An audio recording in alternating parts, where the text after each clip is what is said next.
Barnaca.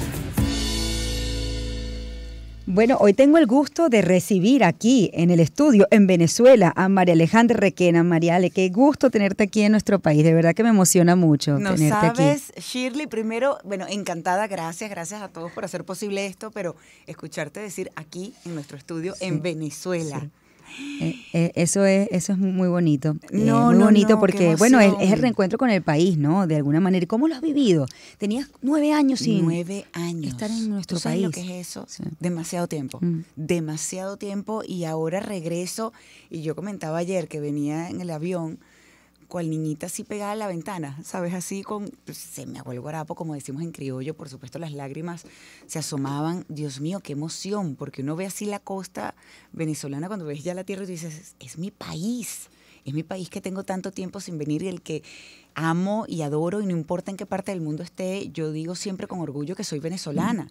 Y poder estar aquí otra vez con mi gente, no sabes, yo no he parado de estar con una sonrisa. Esto iba a decir, ¿cómo fue el reencuentro, no? ¿Qué fue lo primero que hiciste cuando llegaste a Venezuela? No, los nervios no te puedo explicar, la emoción, y luego estaba mi papá, mi mamá esperándome con mi padrino y mi tía afuera. ¿Ellos viven aquí? Ellos viven acá, sí, viven acá. Estaba el equipo de Pan House también, me recibieron con unas flores bellísimas, por cierto, una pancarta muy, muy linda. Entonces, ya tú empiezas a ver, inclusive desde antes, cuando estábamos en la fila de inmigración, vine con Luciano, con mi esposo, y las personas entonces, claro, nos veían y empezaban a hablar y algunos nos pedían para tomarnos una fotografía.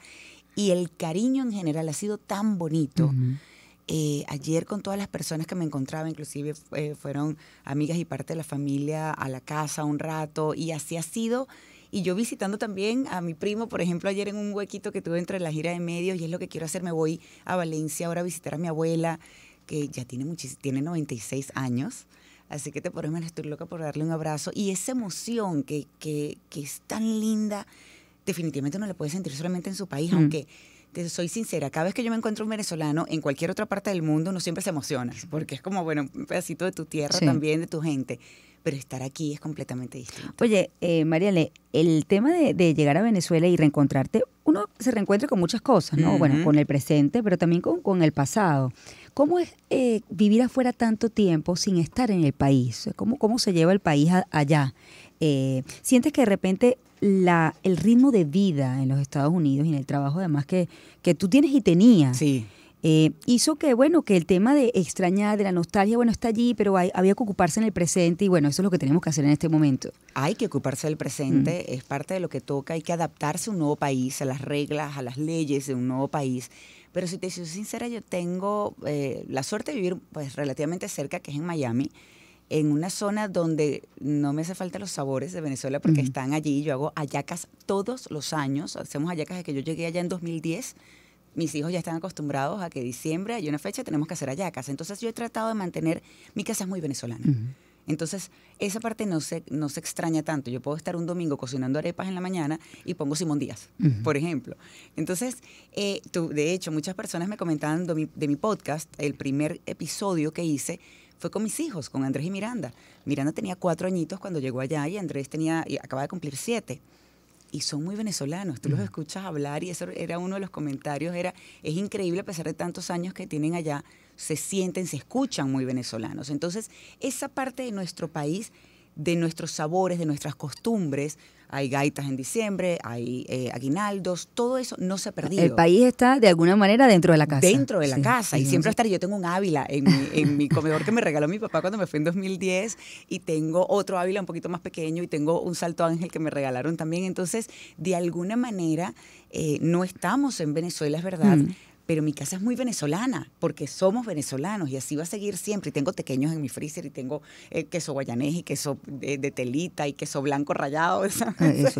¿Qué te digo? Que es así, es muy difícil. Ser venezolano estar allá y no conseguir el queso. No, exactamente. Entonces, por eso te digo, mi casa, y mi hija de repente me escucha, y pues, quien venezolano, por lo menos de nuestra época, cantamos Ricardo Montaner y Franco De Vita, y sabes, muchos de estos cantantes que marcaron una época y nuestras vidas, y a lo largo de los años era así. Yo ayer justo estaba hablando del tema de la inmigración, de bueno, que hay muchos de nuestros hijos que crecieron afuera, nacieron aquí, pero crecieron afuera, y bueno, cómo tú le llevas al país de alguna manera, bueno, a través de sus sabores, a través de su música, porque uno no ama lo que no conoce, entonces al final van creciendo y no sienten ese arraigo porque, bueno, están en otro contexto, ¿no? ¿Sabes que Alejandro Marcano, periodista venezolano que está en Estados Unidos desde hace muchos años, está haciendo un trabajo precisamente sobre ese tema?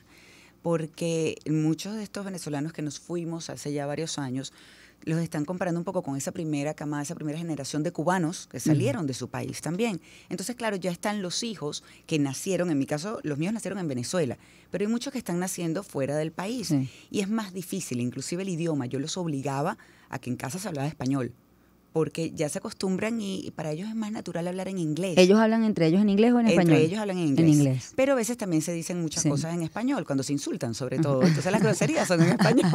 Sí, mamá no va a entender. No, mamá entiende, que es la peor parte.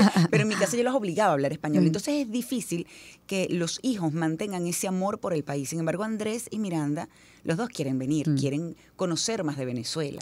También al mismo tiempo les da un poco de dolor, un poquito de miedo, un poquito de... Pero no es esa añoranza de querer volver a su país y vivir en su país, porque ya se sienten como que no son ni de aquí ni de allá. Claro. Porque es diferente en tu caso, por supuesto. En mi caso es muy distinto. Bueno, afuera cuando emigraste, más allá de cambiar el país, también te cambió la vida, ¿no? Con un suceso que lo hablamos en su momento inesperado, que fue la muerte de tu esposo cuando tú estabas trabajando, ¿no? Y te traigo a colación este tema porque, bueno, tengo el libro aquí, está aquí. Elijo ser feliz. Sí. Y, bueno, preguntarte cómo uno elige ser feliz en medio de esa circunstancia tan trágica que te ocurrió. ¿Sabes que de eso se trata el libro? De eso se trata la conferencia también, que me presento por primera vez aquí en Caracas el próximo 5 de diciembre. La realidad es que es muy difícil, Shirley. Cuando uno está pasando por una oscuridad tan grande, es muy duro. Yo me di cuenta... Cuando comencé a escribir, que lo hice de una manera terapéutica, no con la idea de hacer un libro, y fue por recomendación de una amiga. Cerca de 1 año y medio después de la muerte de Ismael, y yo todavía vivía en mucha oscuridad, pero sabes que sí llegó un momento donde dije, yo no quiero seguir viviendo desde el dolor y la tristeza, no puedo. Esa fue mi primera lección y comencé a trabajar en ello. Y fue muy difícil y me tuve que obligar a muchísimas cosas. Y después dije, yo quiero volver a ser feliz, yo quiero volver a sonreír de verdad, desde el corazón. Y recuerdo que una amiga me dijo, psicólogo, ella es la jefa del departamento de psicología del Miami Children's Hospital, compañera de CNN. Nos sentamos un día, ella estaba en el lugar donde nos tomamos un café eventualmente cuando ella gritó unos minutitos de tiempo. Y me siento con ella y le digo, doctora, ¿hasta cuándo voy a llorar yo?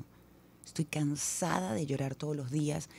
No es fácil, es terrible más bien vivir con ese dolor constante.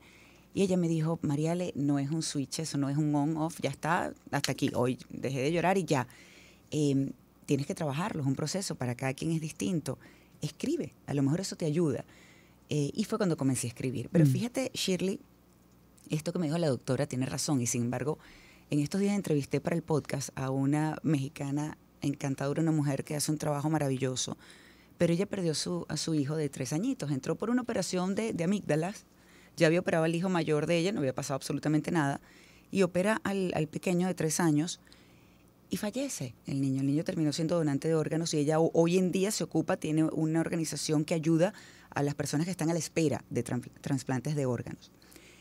Y ella, en la entrevista, llega un momento donde me comenta sobre el dolor. Estamos hablando sobre el dolor de perder a un ser querido y dice que está bien, es un proceso, pero uno tiene que ponerle una fecha de caducidad a eso. Tiene que llegar a un punto donde tú digas, ya está, ya va.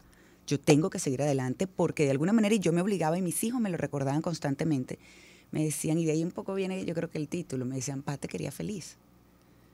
Y es una elección, la felicidad es una elección. Tú puedes estar pasando por momentos muy duros y yo pasé por uno negro, muy oscuro. Cuando tú me dices oscuro, a ver, traducir eso más allá de la palabra, ¿no? ¿Cómo lo vivías en tu día a día? Sabes que uno anda como un robot y en realidad lo que sientes es muy oscuro, es muy negro. Las personas que han pasado por una depresión profunda lo entienden. Cuando yo lo he hablado, ellos se sienten identificados porque uno puede dar una cara al mundo y por dentro estás completamente roto, destrozado. La dabas tú total, todos los días en vivo. Todos los días en vivo para dar noticias. Y ese fue mi primer quiebre y contacto con la realidad, porque en principio Ismael muere repentinamente. Yo estaba trabajando en Perú, mis hijos con él solo en la casa, le da este derrame, hacen todo lo posible ellos y luego en el hospital por salvarle la vida y lamentablemente pues Dios tenía otros planes y era que no estuviera ya con nosotros físicamente al menos. Pero todo eso fue un proceso de shock, de negación, de no entender qué carrizo era lo que estaba pasando en nuestras vidas y cómo íbamos a seguir adelante. Yo no sabía cómo íbamos a seguir adelante, pero lo único de lo que estaba convencida era que teníamos que hacerlo, que yo tenía que encontrar la manera. Me comienzo a trabajar muy rápido después de la muerte de él, igual que mis hijos los mandé al colegio muy rápido, pero mi trabajo era duro porque pues eran las noticias. Yo estuve en CNN cerca de 10 años y recuerdo que ir al aire, dar las gracias inicialmente por todos los mensajes y luego vámonos a hacer el trabajo, de alguna manera, a ver, fue muy difícil, pero de alguna manera me ayudaba a tener cierto control de mi vida, de normalidad, cierto sentido de normalidad. Pero yo recuerdo que a los 4 días de estar al aire, el jueves, me tocó cubrir un breaking news de un avión que se había estrellado y los tripulantes, pues los que iban en el avión habían fallecido. Y estoy haciendo este contacto con Michael Rowan, nuestro corresponsal que estaba en el lugar haciendo la cobertura pues, de todo lo que había sucedido. Y en el momento que él está diciendo, yo voy con él y pues bueno, estamos allí conversando y entendiendo un poco más lo que había sucedido e informando. Pero cuando él dice que no se conocían todavía la identidad, los nombres de los fallecidos, pues era porque en ese momento las autoridades estaban hablando con los familiares para decirles que habían muerto. Que había muerto el piloto, que había muerto el copiloto, que habían muerto los que estaban, los tripulantes. Cuando él comienza a decir eso, fue fue un golpe tan duro, fue un recuerdo de esos que de verdad te destroza y te dice, es muy claro, es un espejo muy claro de tu verdad, de tu realidad, de tu presente. Y me llevó, sin embargo, al mismo momento en que el médico me estaba agarrando por el brazo y me estaba diciendo que ya no había nada que hacer y que era momento de hablar con mis hijos para despedirse de Pa. A mí eso me golpeó, todavía lo recuerdo y se me mueve un poco todo porque fue muy duro, fue muy duro. Ese momento cuando tuve que hablar con mis hijos, yo me imaginaba esta familia, estos familiares recibiendo esa noticia y yo sabía lo que estaban sintiendo. Y me quebré y yo recuerdo que me tuve que salir de cámara, el director, claro, todos en el momento se dieron cuenta de lo que estaba pasando. Dice, ella acaba de pasar por esto, lo está viviendo y ahora está informando sobre esto. Y me tuve que salir de cámara, el director se fue directo con él. Me salí de cámara y me quité el micrófono y empecé a llorar y a llorar, a llorar como loca. Y el pobre hombre reportando y yo seguía llorando hasta que empecé a calmarme y a respirar. Alejandra Orá, que es mi compañera, era mi compañera en Café CNN en ese momento, no estaba en el estudio. Estaba yo sola, porque era mi turno, era mi horario para cubrir el breaking news. Entonces, claro, tuve que empezar a calmarme medianamente. Enseguida entraron, por supuesto, con Kleenex, con pañitos para que me secara un poco las lágrimas, me puse gotas en los ojos, tomé agua y me volví a sentar frente a la cámara. No sé cómo lo hice y pude despedir, no solamente el segmento, sino que después presenté un reportaje para podernos ir después de ese reportaje hacia comerciales. Pero de alguna manera encontré esa fuerza y dije, ok, esto es mi trabajo, no puedo poner en riesgo tampoco lo que estoy haciendo, mucho menos una información tan seria como lo que estaba sucediendo en ese momento. Claro, porque más allá de la pérdida como tal, que es doloroso, es también, bueno, estás en un país distinto, ahorita tú eres, digamos, el sostén del hogar, no puedes perder tu trabajo, aunque no tengas ganas de trabajar. Perder tu trabajo. Una cantidad, digamos, de situaciones que están en torno a lo que es el fallecimiento de, bueno, en el caso de tu esposo. De cualquier persona, sí, pero sobre todo cuando es, cabeza de familia, igual que éramos los dos. Sí. Pero cuando estamos los dos, ya él no estaba. Entonces, primero había que lidiar, Shirley, que eso era horrible, con una parte legal que es espantosa, que no quieres hacerla. No quieres tener eso. Y darte cuenta es un golpe más duro todavía a tu realidad. Ajá, ahora estoy yo sola con estos 2 niños. Hay que pagar colegio, hay que pagar casa, hay que pagar mercado, ¿cómo hago? Hay que ver inclusive porque nosotros en aquel momento Ismael los llevaba en las mañanas al colegio porque yo estaba en café. Yo tenía que estar en el canal a las 4 de la mañana y era hasta el mediodía. Entonces él los llevaba en la mañana y yo los buscaba. Ajá, ¿y ahora? Es toda una logística, es todo. Mira, es la vida golpeándote muy duro. Esa es la realidad. Ahora, en medio de esa circunstancia, ¿cuándo decidiste tú, bueno, yo elijo ser feliz, ¿no? ¿Cuándo fue ese cambio? ¿Cómo lograste tú que, bueno, tu vida tomara otro curso? Al menos tu forma de ver la vida. Claro. ¿No? Parte de eso, ¿no? De cómo percibimos la vida. Fíjate, yo recuerdo la primera vez, porque hay muchos episodios, hay personas que me preguntan, bueno, ¿cuándo supiste en qué momento exacto? Son muchos momentos de oscuridad y cada momento de oscuridad me recordaba, yo decía, tengo que estar bien, tengo que estar bien. Yo recuerdo que inclusive yo cambié, ayer lo comentaba, hice algo tan tonto como cambiar la clave de mi computadora. Todos los días tenía que pues, poner una clave para accesar a mi computador y comenzar a trabajar. Y mi hija, cada vez que me veía mal, me preguntaba, ¿estás bien? ¿Are you okay? Yo le decía, no, pero voy a estar bien. Y entonces mi clave era, voy a estar bien. Cada vez que yo tipeaba ese voy a estar bien, que lo ponía allí, yo me ponía a llorar y decía, ¿cómo se me ocurre? Yo no estoy bien, nada, esto es terrible. Y peleaba conmigo con esa mente que me saboteaba al mismo tiempo. Y decía, sí, voy a estar bien, ya va, espérate, vamos poco a poco, poquito a poco, a lo mejor un paso adelante, 3 para atrás, pero voy a estar bien. Hubo un momento donde, por una lesión cancerígena, era la primera, yo había tenido varias precancerígenas, pero tuve una lesión cancerígena que me la quitaron en la cara. Pero cuando voy, bueno, me van a quitar los puntos y luego la cicatriz se puso muy, muy fea. Y no era el tema de que la cicatriz estaba fea o que estaba en la cara o que era una lesión cancerígena.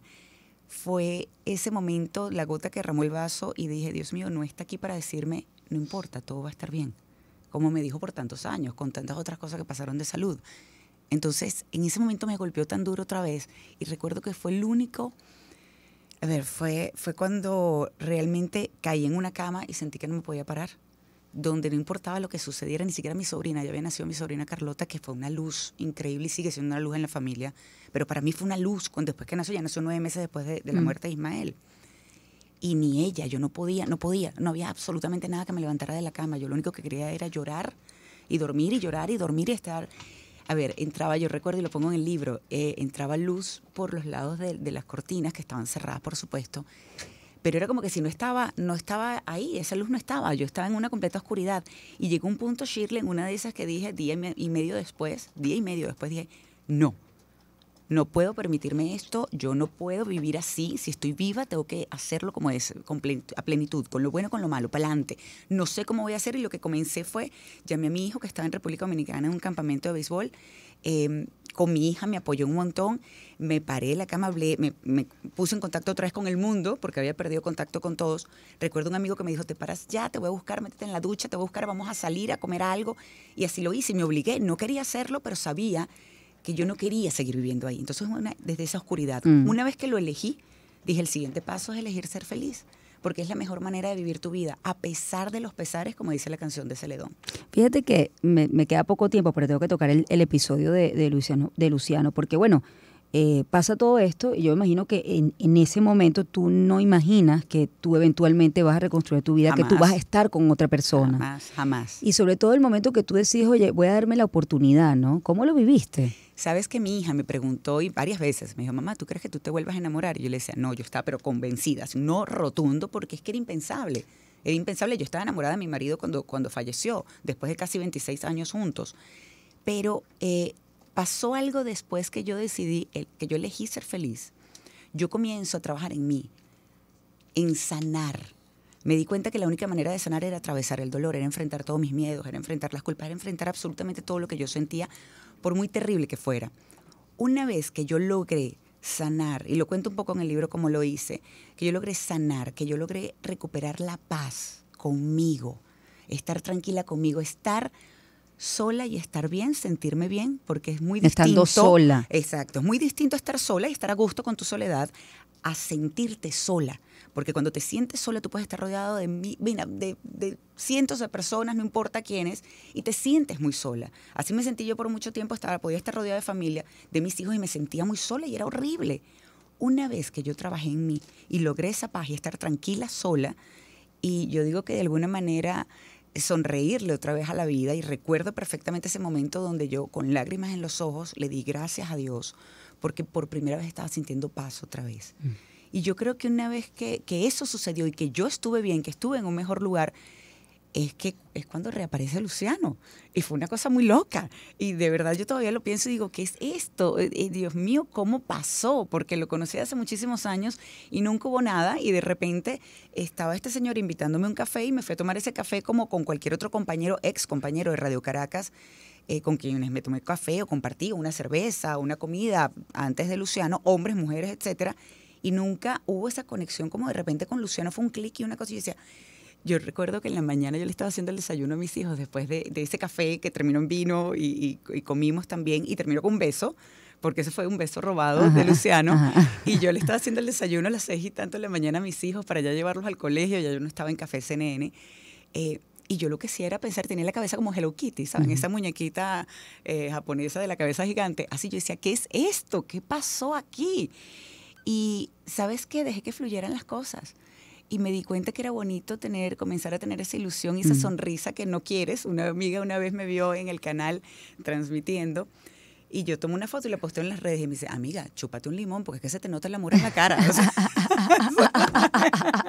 y yo me reía, yo decía, Dios mío, que es esas cosas que no puedes ocultar. Pero llegaste a sentirte culpable por sentir eso, es decir, por enamorarte de otra persona. Pero totalmente, es normal, la culpa llega desde antes de Luciano. Primero uno empieza a buscar, o sea, qué hice mal, qué sí, qué no, qué he podido hacer mejor. Uno empieza con ese proceso, es parte de las etapas del duelo. Pero luego con Luciano también me pasa que de repente, yo digo que la mente, y lo hablo en la conferencia mucho, cómo enfrentar a la mente que te sabotea, que está ahí constantemente saboteándote. Y esa mente, precisamente cuando llegó un punto donde me dijo, no, te debes sentir, o sea, ¿cómo es posible? Ismael, ahora Luciano. Y dije, ya va un momentito, yo no tengo derecho a ser feliz con alguien porque Luciano viene a complementar mi felicidad. Yo, gracias a Dios, ya estaba bien y feliz antes de su llegada, pero viene a complementar esa felicidad. Yo no tengo derecho a sentir bonito otra vez. Y dije, claro que tengo derecho. Yo no tengo la culpa de lo que pasó. Fue la decisión de Dios primero. Y yo estoy segura que desde el cielo me quieren bien y me quieren feliz. Y me quieren con un hombre bueno, que me quiere, que me respeta, que me cuida, que es, de verdad además se lleva también con mis hijos, gracias a Dios, y que ha entendido todo el proceso. Porque él fue muy valiente al meterse también con una viuda con 2 hijos que habían pasado por un trauma. Y sin embargo ha sabido llevar esto muy bien a lo largo del tiempo que ya tenemos juntos. Tus hijos lo aceptaron primero que tú, yo creo. Mis hijos estaban, parece mentira, ellos estaban tan, de acuerdo en un principio y contentos y emocionados que yo saliera con alguien. Y desde un principio lo recibieron con los brazos abiertos. Fue impresionante y gracias a Dios ha sido una relación muy bonita ahora con esta familia y este convivir. Pero sí, y todo yo creo que viene desde el amor y sobre todo la comunicación. Ellos me quieren, mis hijos me quieren bien, me quieren feliz. Me lo dijeron y todavía me lo dicen muchísimo.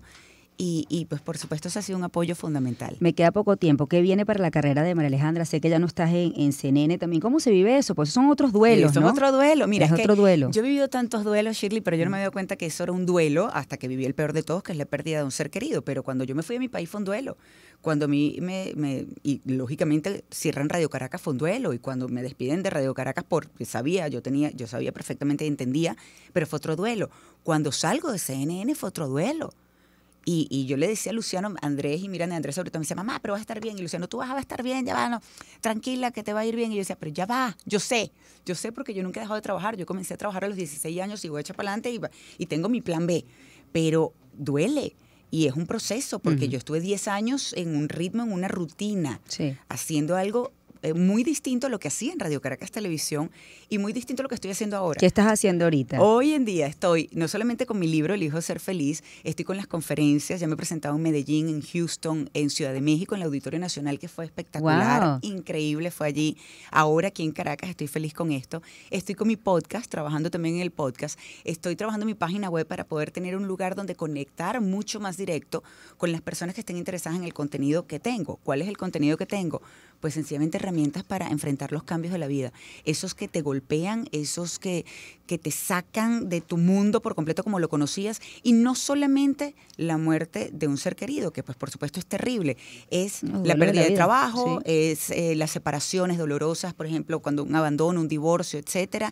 Cuando tu médico te dice que perdiste la salud, inclusive las expectativas que puedes tener para la vida, como me pasó el otro día con una señora que la hija le regaló el libro y le dijo que lo que ella estaba viviendo era un duelo por la expectativa que tenía para la vida de ella porque le había confesado que era homosexual. Mira, son tantos los cambios y no te das cuenta que estás viviendo un duelo porque ya tu vida como la conocías cambió o lo que tú pensabas iba a ser. Bueno, yo me puedo quedar hablando con María Alejandra toda la hora, pero tengo No, pero no es por ti. Y yo pregunto además, ¿dónde pueden conseguir el libro y dónde es la conferencia? ¿Cuándo es la conferencia? Por favor, todos los detalles. En Caracas el libro lo pueden conseguir en las principales librerías, para el interior en sus sucursales y de todas maneras con Pan House, con la editorial, pueden tener más información. Amazon en todas partes del mundo porque es impresionante, casi todas partes del mundo que llega. La conferencia es el próximo martes 5 de diciembre en el auditorio de Procter & Gamble a las 7 de la noche. Hasta ayer tenía entendido que quedaban pocos tickets, pero me tiene muy contenta poder compartir estas herramientas. Vamos a hacer ejercicios, inclusive didácticos completamente, y para que se den cuenta que estas herramientas que yo voy a compartir con el público, pues funcionan, que las podemos hacer en ese momento y se pueden llevar esa tarea a casa. Ojo, yo espero que de verdad siempre elijan ser feliz, pero la realidad es que nadie lo puede hacer por ti. Tú tienes que hacer el trabajo, tienes que saber primero qué es la felicidad para ti, elegir ser feliz y hacer el trabajo para lograrlo. Y yo te voy a ayudar en ese camino con las herramientas que voy a compartir contigo, pero queda definitivamente de cada uno poner, ¿sabes?, ese empeño para lograrlo. Me encanta, Mariela, verte en este momento de tu vida, porque bueno, sí estuve en ese año tan oscuro y estuvimos conversando, que además tuviste la valentía de contar tu historia. Sobre eso. Y te agradezco mucho que hoy hayas venido y verte con esa luz que siempre has tenido, porque tú siempre has sido un ser de luz. Te quiero mucho y bienvenida a Venezuela. Gracias, de verdad que sí. gracias. 7:41, tenemos que hacer una pausa y ya volvemos.